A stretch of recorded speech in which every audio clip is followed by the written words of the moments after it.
The Public Defender's Office has warned for months it doesn't have the staffing necessary to deal with its increasing caseload. Back in May, the office announced it would stop taking new cases a few days a week in order to catch up.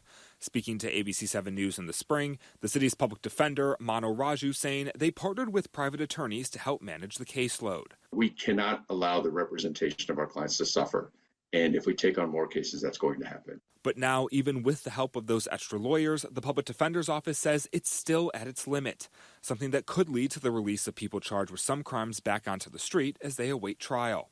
A possibility that's angered the San Francisco Sheriff's Office, as well as the city's district attorney, Brooke Jenkins. They do not have the legal right not to represent the clients that they're appointed to represent, and the court should still be appointing them to these cases. Jenkins says she doesn't believe the Public Defender's Office is short-staffed. During our interview, she told us she thinks it's a political move that could harm everyday San Franciscans. And this is an attempt by the public defender to weaponize the court system in order to put the mayor's back against the wall to get what he wants that he didn't receive during the budget period. I talked to the Public Defender's Office about Jenkins's comments. They said she was deflecting responsibility for the caseload crisis and misplacing blame on their office. In a statement, they said, "The reality is that the courts and defense attorneys would not be so overwhelmed if the district attorney's office weren't filing so many frivolous and unsubstantiated cases.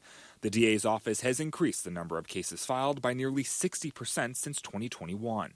Jenkins says the court system has been unable to manage its calendar for a long time. But while this process plays out, the DA tells us she wants to ensure city residents she's still working to keep them safe. My office is doing everything that it can to provide the court and the city with what it needs to respond to this crisis." San Francisco Mayor Daniel Lurie's office did not respond to ABC 7 News' request for comment. In San Francisco, Tim Johns, ABC 7 News.